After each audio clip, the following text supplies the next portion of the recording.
Hi everyone, myself Dr. Shreya Goyal and today we are going to learn a very important topic that is uterine fibroid. So before going through this PDF, थोड़ी थोड़ी बातें हम जान लेते हैं। सबसे पहले हमारे अंदर एक क्वेश्चन आता है, सभी के दिमाग में आता है whether this uterine fibroid is benign और malignant. So ये क्या होता है, ये एक benign growth होती है, ठीक है। मीन्स ये एक जगह से दूसरी जगह फैल नहीं रही, it is benign in nature, right.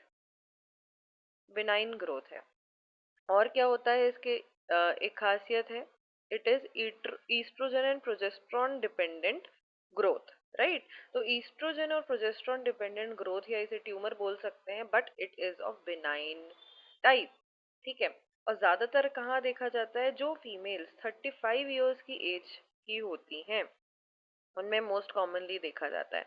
ऐसा बोला जाता है कि, और साथ ही किन में मिलता है, नल्ली पैरिस, नली पैरस वेमेन में देखने के लिए मिलता है। मींस अभी तक जिनको प्रेगनेंसी नहीं हुई है एक बार भी, उनके में देखने के लिए मिलता है, ठीक है। तो ऐसा बोला जाता है कि जो यूट्रस है, यूट्रस के अंदर अगर बेबी नहीं है तो यूट्रस इटसेल्फ अपने अंदर एक बेबी बनाता है, जिसे कहा जाता है यूट्राइन फाइब्रॉइड। मेरी बात को समझो, मैंने क्या बोला कि इसको ऐसे याद भी कर सकते हो कि एज कैसे याद रहेगी। तो मोस्ट कॉमनली मैरिजेस की एज होती है 27 से लेके 30 तक की एज, या मान लो चलो 25 ईयर्स की एज, ये कॉमन लेके चलते हैं इन इंडिया। तो 25 से 30 35 साल हो गए, अभी तक क्या हुआ, कंसीव नहीं करा फीमेल ने, तो क्या होगा, जो यूट्रस है, यूट्रस को बेबी नहीं मिला, वो अपने आप एक बेबी बनाता है और वो एक अपने आप एबनॉर्मल ग्रोथ करने लग जाता है मायोमेट्रियम की, दैट इज फाइब्रॉइड, ठीक है। तो हमने इसके बारे में क्या क्या चीजें देखी, हमने देखा it is benign in nature, it is a estrogen and progesterone dependent tumor. It occurs in the women who are approx 35 years of age and they are most commonly found in nulliparous women, right? तो ये हमने थोड़ी थोड़ी सी बातें इसके बारे में देखी। अब देखते हैं इंट्रोडक्शन, डेफिनेशन आती है। Fibroid is the most commonest benign tumor minded, it is benign in nature and also the commonest benign solid tumor in female, the commonest benign solid tumor in female, ये पूछा जा सकता है MCQs में। तो ये कौन सा है, it is fibroid. Histologically this tumour is composed of smooth muscles, किसका बना होता है, ये स्मूथ मसल्स का बना होता है, फाइब्रस कनेक्टिव टिश्यू का बना होता है। तो named as uterine leiomyoma, myoma और फाइब्रोमायोमा। तो इसे क्या कहा जाता है, यूट्राइन लियोमायोमा, मायोमा या फाइब्रोमायोमा। तो मायोमा मींस ग्रोथ कहाँ हो रही है, मसल में हो रही है, मसल में हो रही है, ठीक है। Structures of fibroid. अब फाइब्रॉइड जो स्ट्रक्चर है, स्ट्रक्चर ऑफ फाइब्रॉइड, फाइब्रॉइड का स्ट्रक्चर कैसा होता है, तो देखो इसके लिए बोला जाता है pseudo capsule. Pseudo capsule means capsulated है, लेकिन स्यूडो कैप्सूल है, ओरिजिनल कैप्सूल नहीं है यहाँ पर प्रेजेंट, ठीक है। Which is form by compressed adjacent myometrium. तो एडजेसेंट मायोमेट्रियम के कंप्रेशन से जो बन रहा है कैप्सूल लाइक स्ट्रक्चर, से हम क्या बोलते हैं, स्यूडो कैप्सूल बोला जाता है।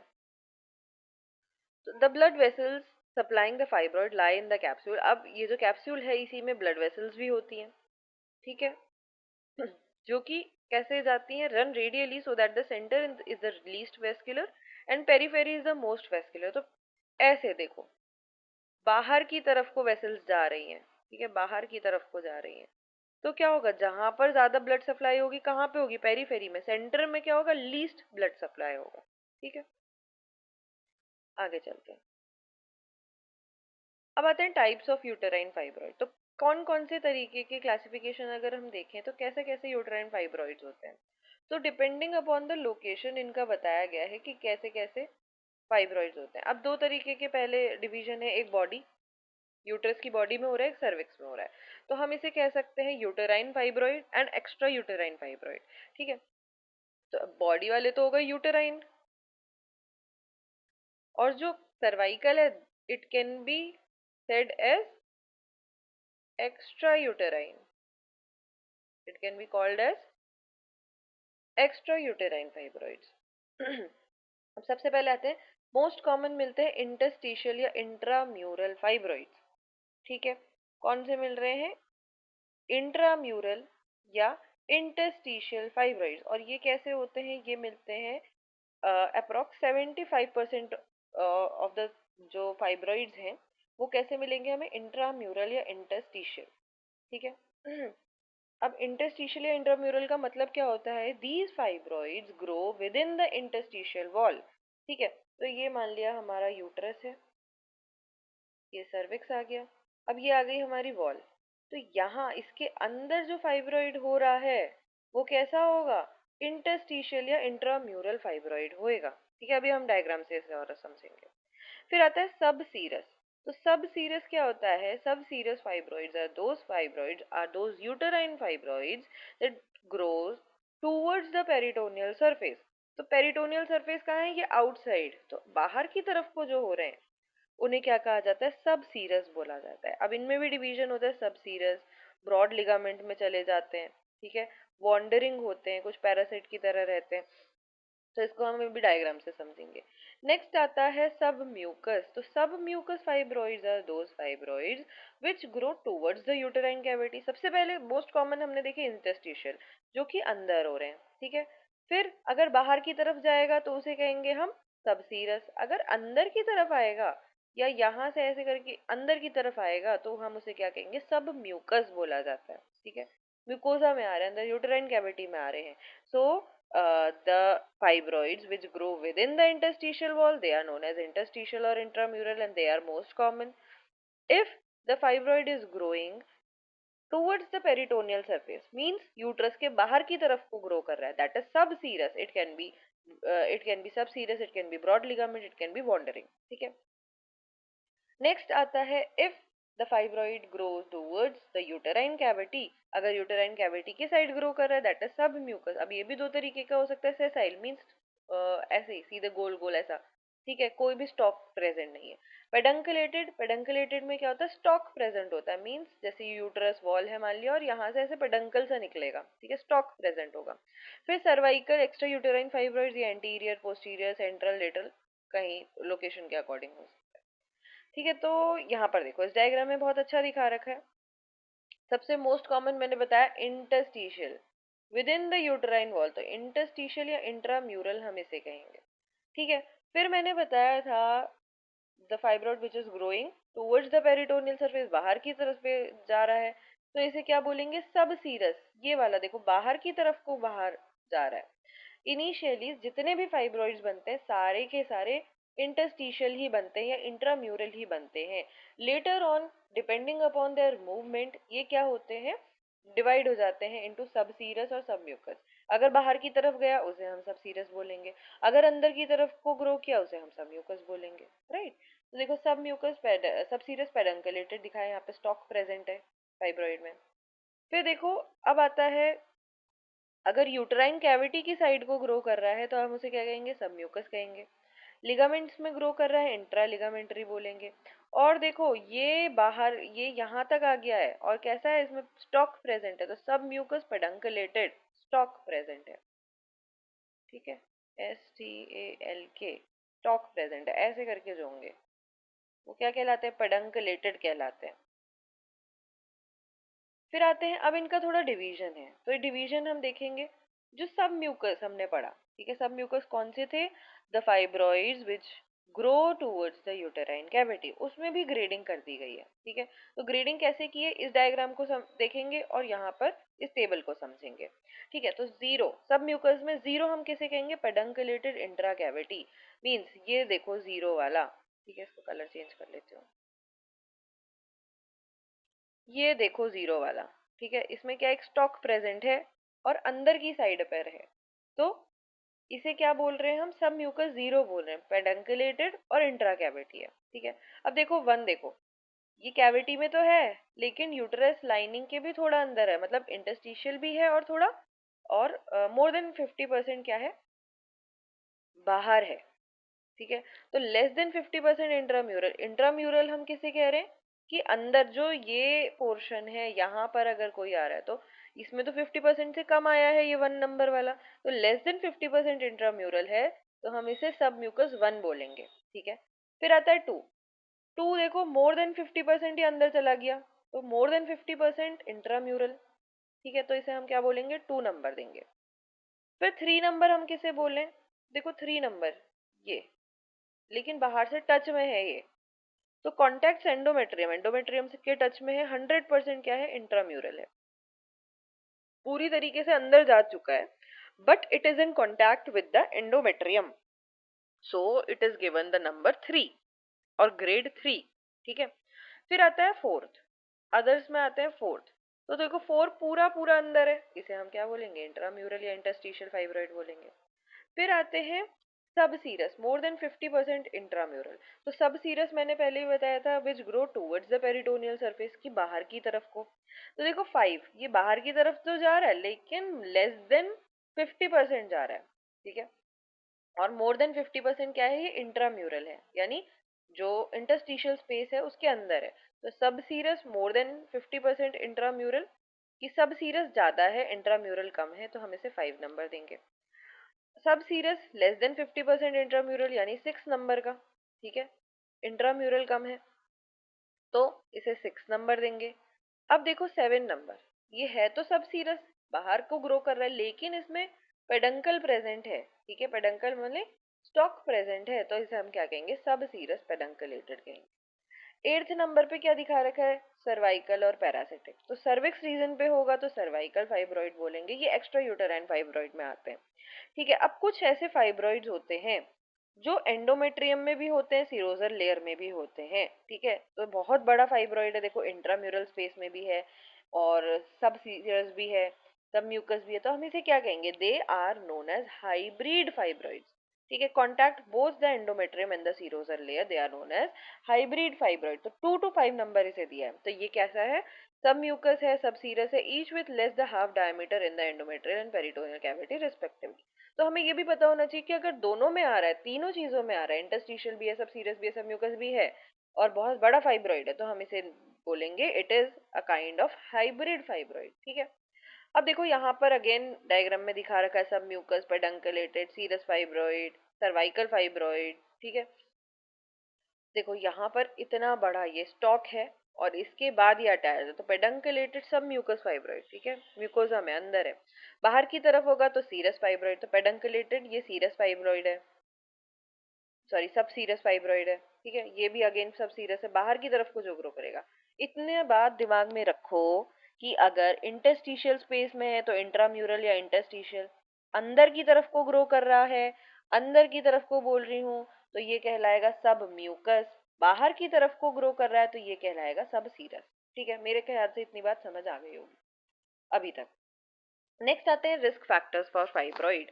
तो रिस्क फैक्टर्स क्या क्या होते हैं, सबसे पहला आता है नल्ली पैरिटी। तो मैंने पहले भी बताया, अगर if the uterus is not getting the baby, it is making a baby itself and that is uterine fibroid. ठीक है, वो असल में कोई बेबी नहीं है, मैं एक ऐसे जैसे बोलते हैं ना उपमा देना, वैसे करके बता रही हूँ। ठीक है, सेकेंड इज ओबेसिटी, फिर है हाइपर ईस्ट्रोजेनिक स्टेट। तो मैंने बताया था कि these tumours, these uterine fibroids are E and P dependent tumours, तो ईस्ट्रोजन और प्रोजेस्टेरोन डिपेंडेंट ट्यूमर, तो हाइपर ईस्ट्रोजेनिक स्टेट है, so it can lead to the fibroid formation.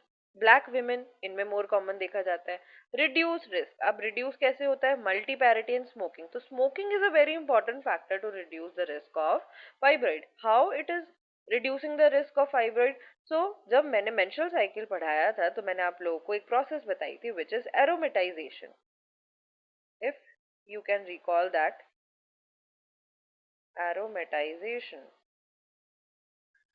So what happened in this process, androgen in female get converts into estrogen in the presence of, in the presence of what, sorry, aromatase enzyme, right? And this sorry, and this process is known as aromatization, right? So due to smoking, this process get inhibited, these process get hindered।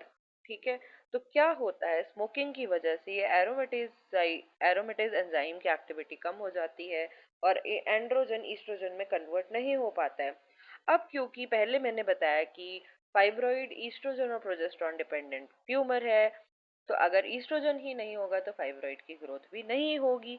तो this is how smoking is reducing the risk to develop fibroid. ठीक है. Next आते हैं symptoms of fibroid uterus. अब majority of cases में जो fibroid uterus होता है ये कैसा होता है, एसिम्प्टोमेटिक होता है. 75% फीमेल में ये एसिम्प्टोमेटिक दिखता है. मेंस्ट्रुअल एबनॉर्मेलिटी क्या हो सकता है, मीनोरेजिया हो सकता है. मीनोरेजिया का मतलब है, अगर सामान्य भाषा में बोले हैवी ब्लीडिंग, अगर मेडिकल डेफिनेशन बोले तो more than 80 ml of blood loss. And जो मेंस्ट्रुअल फेज चल रहा है, जो ब्लीडिंग फेज चल रहा है वो चल रहा है मोर देन 7 days.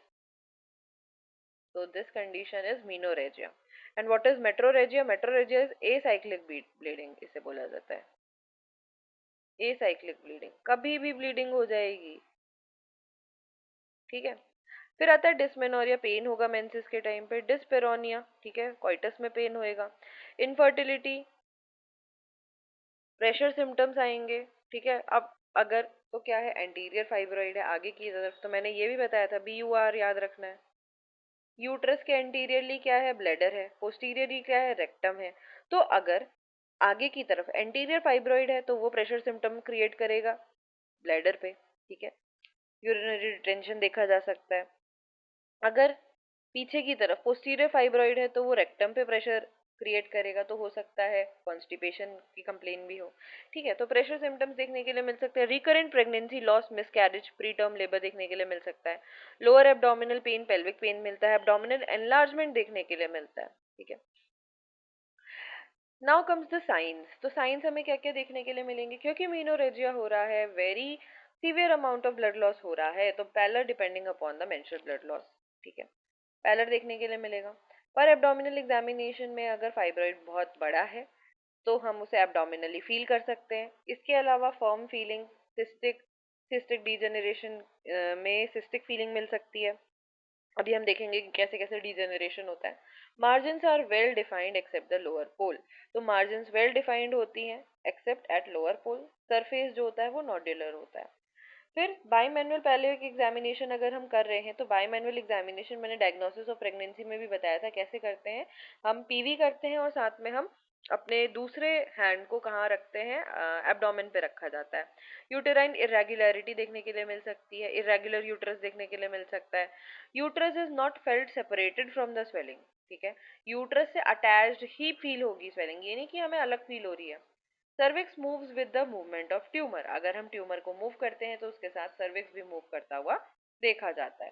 तो देखो यहाँ पे बायमैनुअल एग्जामिनेशन दिखा रखा है. मैंने बताया था कि हम क्या करते हैं, पीवी पर वेजाइनल करते हैं, साथ ही साथ आगे से हम दूसरे हैंड से एब्डोमेन में क्या करते हैं, प्रेशर क्रिएट करते हैं, पाल्पेट करके देखते हैं. तो इसे बायमैनुअल एग्जामिनेशन कहा जाता है. क्यों, हम दोनों हैंड्स इसमें यूज कर रहे हैं. राइट. अब आते हैं सेकेंडरी चेंजेस, बहुत बहुत इंपॉर्टेंट टॉपिक. ठीक है. सेकेंडरी चेंजेस क्या होते हैं. तो सेकेंडरी चेंजेस में यूटेराइन फाइब्रॉइड में देखा जाता है एट्रोफी. ठीक है. उसकी एट्रोफी हो रही है, डिजेनरेट हो रहा है, रेड डिजेनरेशन देखा जाता है. तो रेड डिजेनरेशन क्या होता है, जनरली ये सेकेंड ट्राइमेस्टर ऑफ प्रेगनेंसी में देखा जाता है. इसमें जो ब्लड वेसल्स होती हैं उनमें थ्रोम्बोसिस हो जाता है. अब थ्रोम्बोसिस होगा तो जो फाइब्रॉइड में ब्लड आ रहा है वो कम आएगा. अब कहीं पर ब्लड सप्लाई कम होती है तो फाइब्रॉइड में क्या होगा, कहीं पर भी अगर ब्लड सप्लाई कम हो रही है तो इस जगह पर हाइपोक्सिया इस्टीमिया की स्टेट डेवलप होती है. अब क्योंकि यहाँ पर फाइब्रॉइड की कंडीशन है तो फाइब्रॉइड में इस्टीमिया हाइपोक्सिया क्रिएट हो जाएगा. राइट. फिर उसके बाद क्या देखा जाता है, नेक्रोसिस देखी जाती है. और आगे चल के क्या होता है, वहां पर रेड डीजनरेशन हो जाता है. तो डीजनरेशन को रेड डीजनरेशन इसलिए बोल रहे हैं क्योंकि इसमें रेड कलर का टिश्यू देखने के लिए मिलता है, that is red degeneration. Next आता है हाईलाइन डीजनरेशन. प्रोसेस सेम ही चलती है. हाईलाइन डीजनरेशन में क्या, हाईलाइन का मतलब होता है ग्लास लाइक. ठीक है. Glass like. सो जो डीजनरेशन ग्लास लाइक होता है उसे हाईलाइन डीजनरेशन कहते हैं. इसके अलावा देखा जाता है फैटी डीजनरेशन. ठीक है.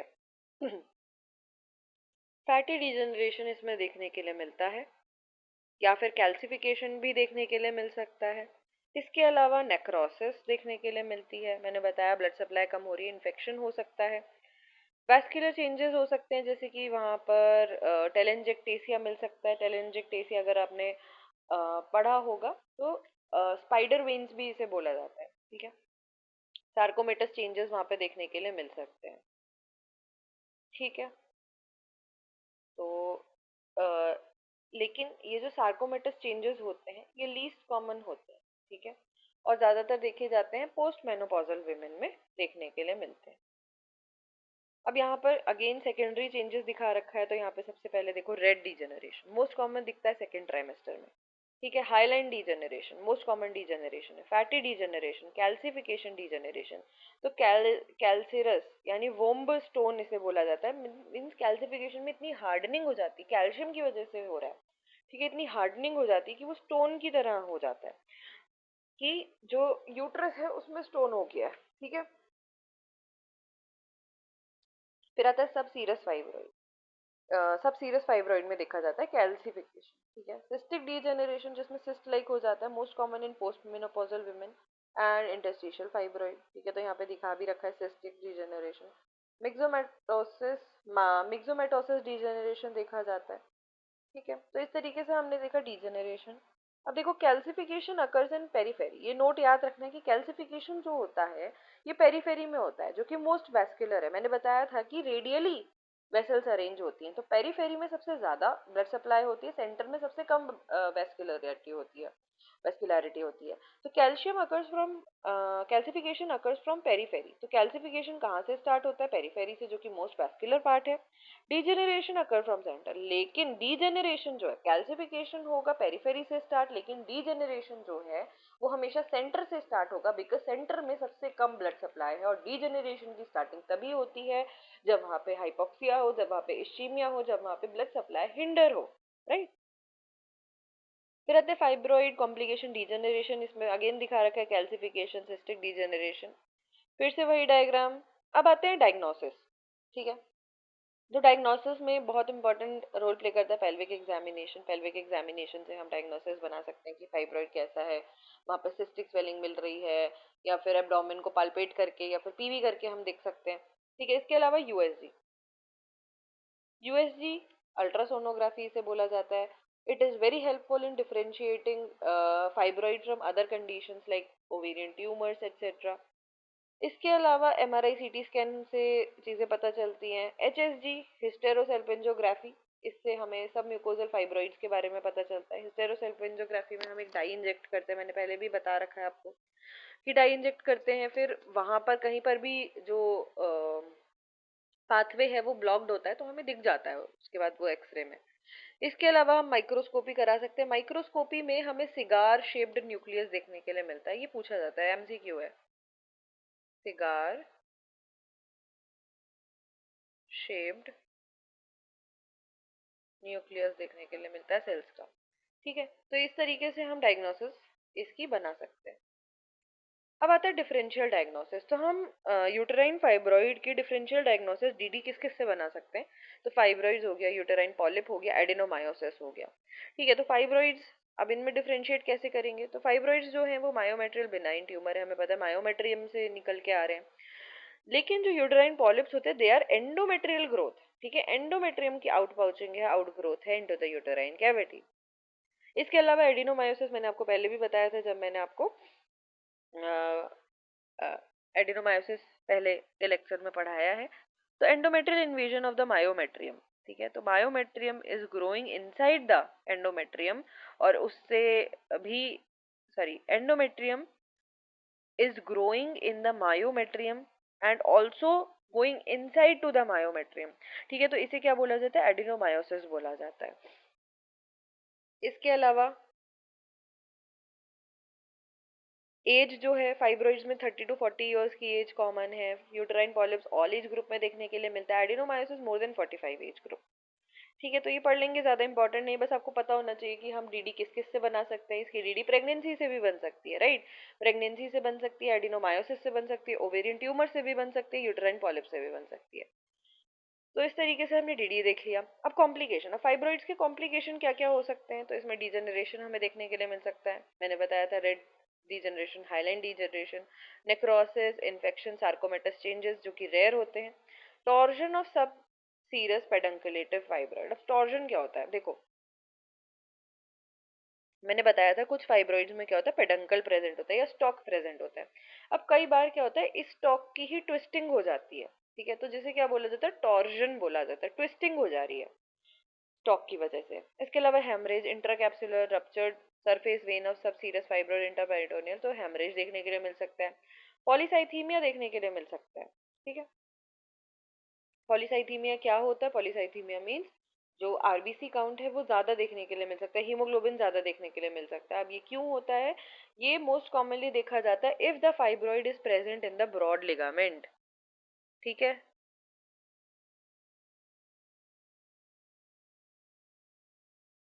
ब्रॉड लिगामेंट में अगर फाइब्रॉइड है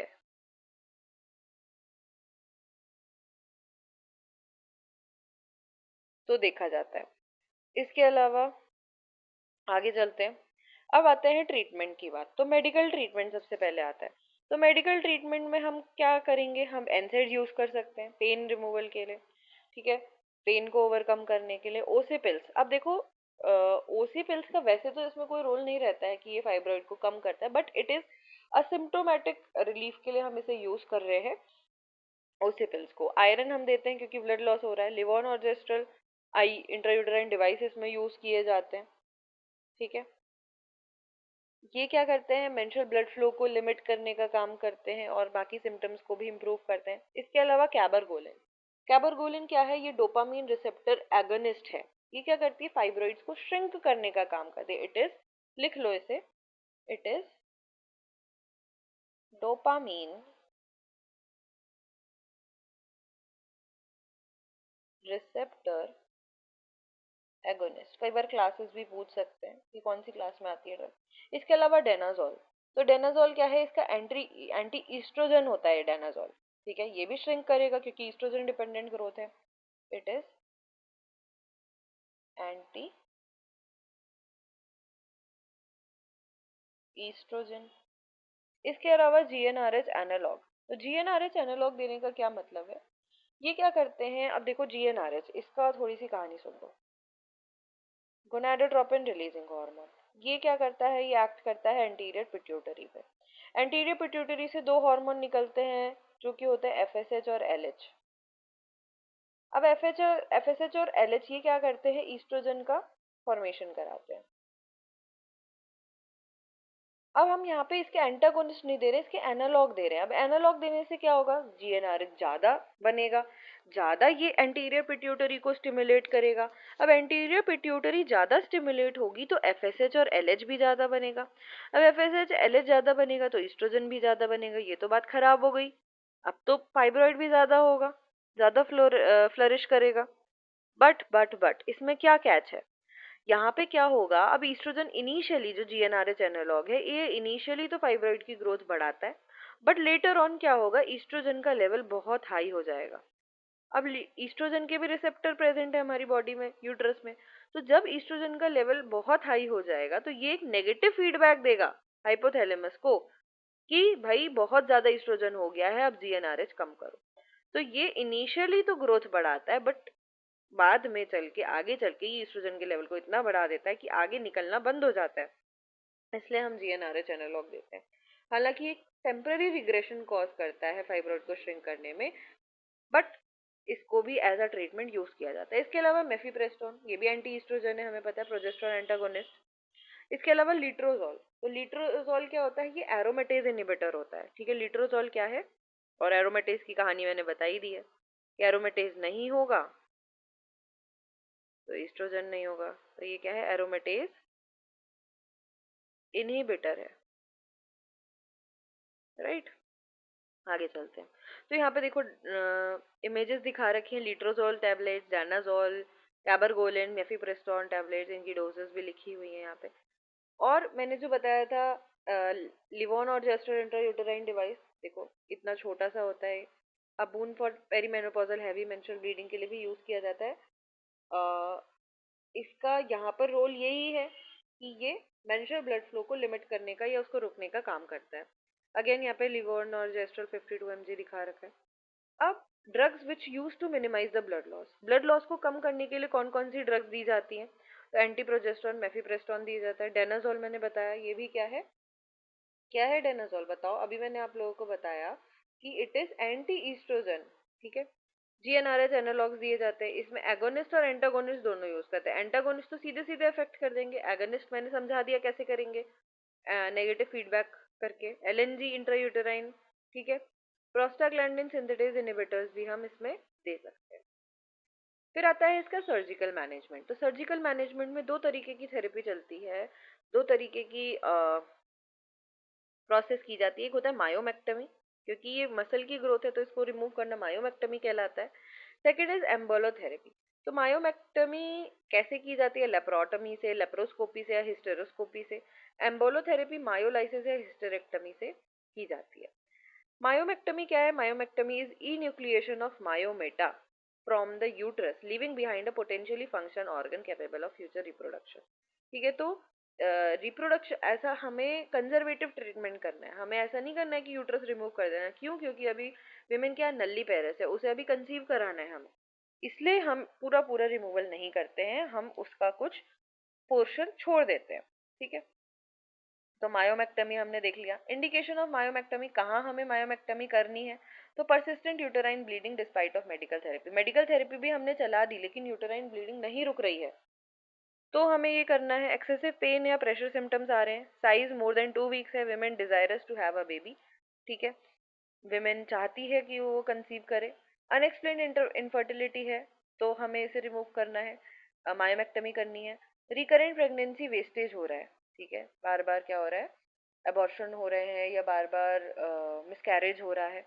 रैपिडली ग्रोइंग मायोमा, बहुत ज़्यादा रैपिडली ग्रोइंग मायोमा है तो हमें मायोमेक्टमी करनी होती है।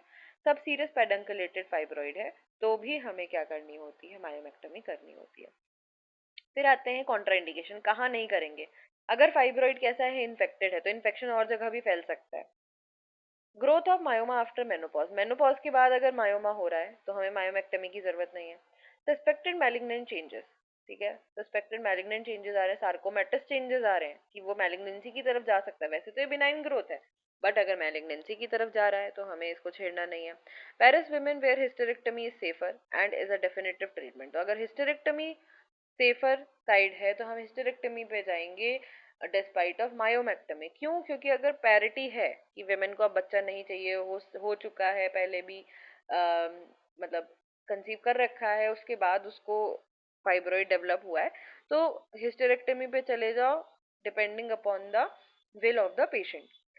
Function less fallopian tubes, functionless fallopian tubes हैं, फेलोपियन ट्यूब काम नहीं कर रहे हैं, बायोलेटरल हाइड्रोसेल्पिंग्स है, वहाँ पानी भर गया है पूरा, वहाँ पे फ्लूइड भर गया है। Decision must be judicious with the advent of microsurgery and ART. Pelvic and endometrial tuberculosis, इनके केस में हमें नहीं करना है। ड्यूरिंग प्रेगनेंसी और ड्यूरिंग सी सेक्शन हमें मायोमेक्टोमी परफॉर्म नहीं करनी है। फिर आते हैं एम्बोलोथेरेपी। तो एम्बोलो मीन्स एम्बोलाइजेशन, तो यूटेराइन आर्टरी एम्बोलाइजेशन इसे बोला जाता है, जिससे एवेस्कुलर नेक्रोसिस हो जाती है। ठीक है, तो हमने जब डिजेनरेशन पढ़ा था उसमें भी अल्टीमेटली नेक्रोसिस, इस्कीमिया, हाइपोक्सिया के बाद नेक्रोसिस हो रही थी, जिससे कि जो फाइब्रॉइड है वो श्रिंक कर रहा था। Uterine arteries are occluded by injecting polyvinyl alcohol, तो ये इंपॉर्टेंट है, क्या इंजेक्ट किया जाता है एम्बोलोथेरेपी में, तो पॉलीविनाइल अल्कोहल पार्टिकल्स इंजेक्ट किए जाते हैं, जिससे कि क्या होता है, जो वहाँ पे आर्टरीज हैं वो क्या कर जाती है, श्रिंक कर जाती है, वहाँ पे नेक्रोसिस हो जाती है, जिसकी वजह से फाइब्रॉइड को ब्लड सप्लाई नहीं मिलेगी, वहाँ पे भी इस्कीमिया, हाइपोक्सिया होगा और अगेन नेक्रोसिस हो जाएगी। ठीक है, अब इसका रिजल्ट कैसा है, improvement of menorrhagia is observed in 80 to 90% with 60% reduction in size.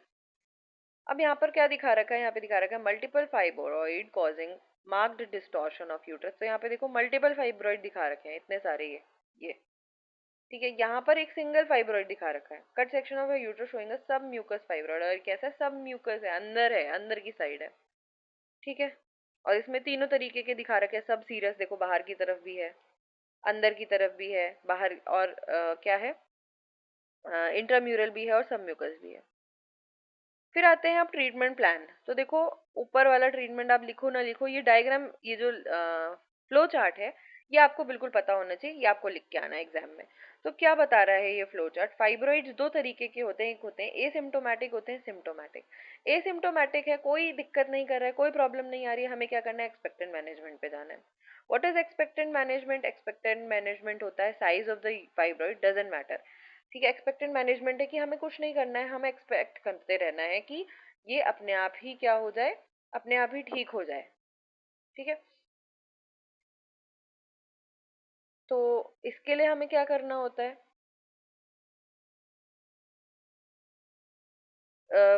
Wait करना है बस पेरी या पोस्ट मेनोपॉजल। तो पोस्ट मेनोपॉजल यानी मेनोपॉज हो गया है, उसके बाद क्या होगा, ये अपने आप रिग्रेस कर जाएगा, प्रेगनेंसी में अपने आप रिग्रेस कर जाएगा। अगर एक्सपेक्टेड मैनेजमेंट से ठीक हो रहा है, ठीक है। अब दूसरी चीज, हमें एक्सपेक्टेड मैनेजमेंट कहाँ पर नहीं करना है, ठीक है, कहाँ कौन सी ऐसी जगहें हैं जहाँ पर हम एक्सपेक्टेड मैनेजमेंट नहीं करें।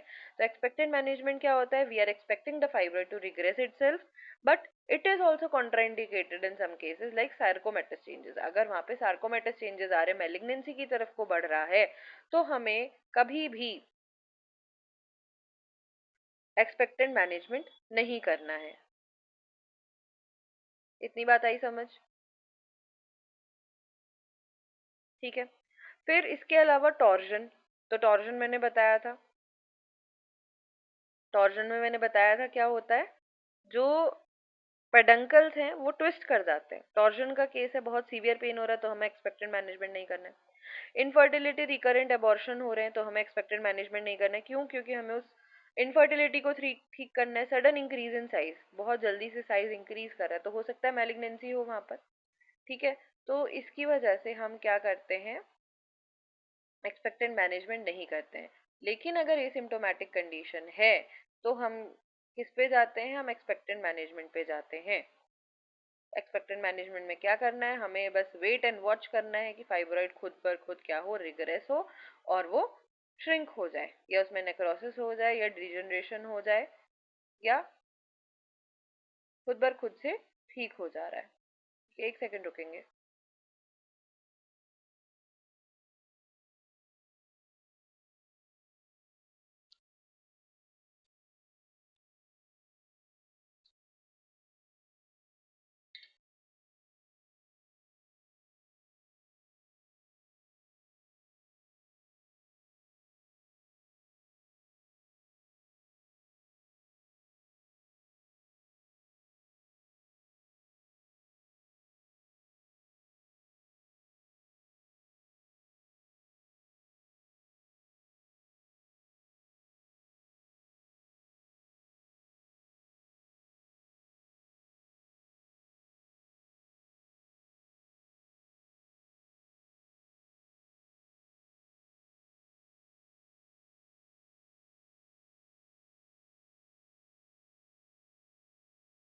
हाँ, तो हम देख रहे थे फाइब्रॉइड्स का ट्रीटमेंट। तो ट्रीटमेंट प्लान में हमने देखा एसिम्टोमेटिक या सिम्टोमेटिक।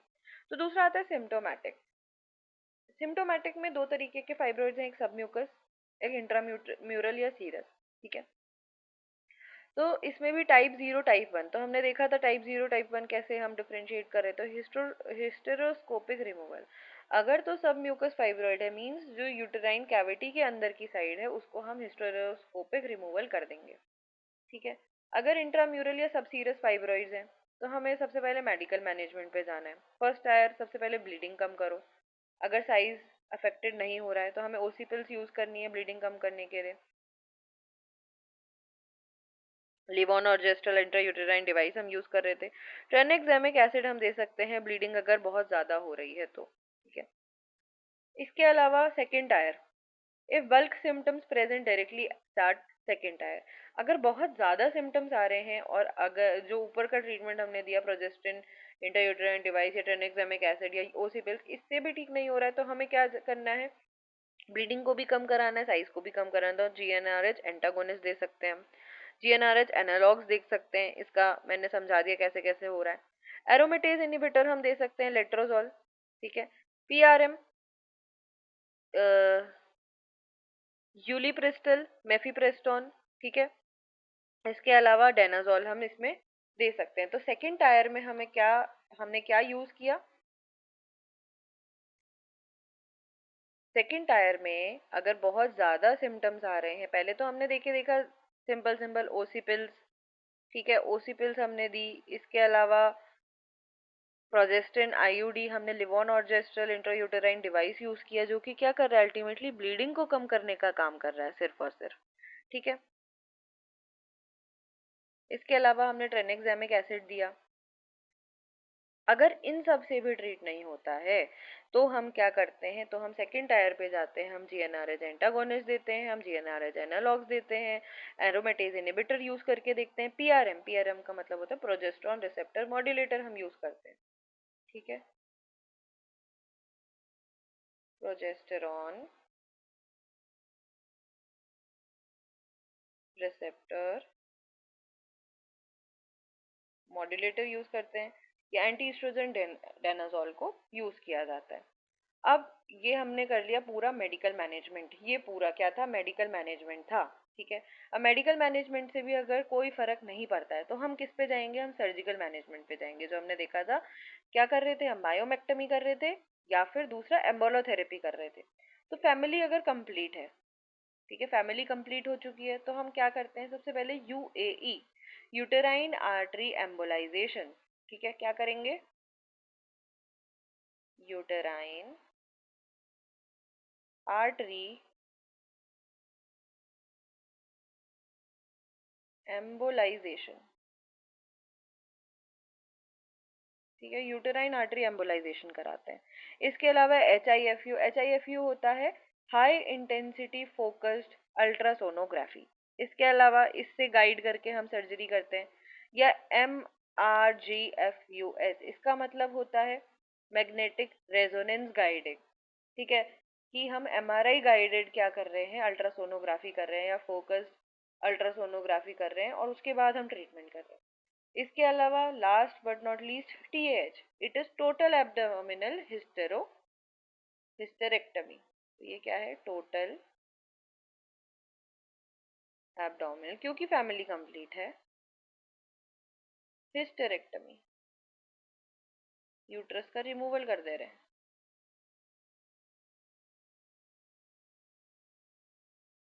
ठीक है, फिर आते हैं फैमिली नॉट कंप्लीट। अगर फैमिली कंप्लीट नहीं है तो हमें सर्जिकल ट्रीटमेंट क्या कराना है, हमें लैप्रोस्कोपिक एब्डोमिनल मायोमेक्टमी करानी है कि केवल और केवल हम फाइब्रॉइड को रिमूव करें। Laparoscopic myomectomy size of uterus, अब माइक्रोस्कोपिक अगर हम मायोमेक्टमी कर रहे हैं तो यूट्रस का साइज लेस देन 17 वीक्स का साइज होना चाहिए। साथ ही साथ नंबर ऑफ फाइब्रॉइड्स की जो संख्या है वो लेस देन 5 होनी चाहिए, तभी हम क्या करते हैं, लेप्रोस्कोपिक मायोमेक्टमी पे जाते हैं। अदरवाइज हमें हिस्टेरेक्टमी करनी पड़ जाती है। ठीक है, तो इस तरीके से हमारा फाइब्रॉइड वाला पोर्शन कंप्लीट होता है। थैंक यू, आई होप कि आपको लेक्चर समझ आया होगा, और कोई डाउट होता है तो आप मुझे टेक्स्ट कर सकते हैं। Thank you so much.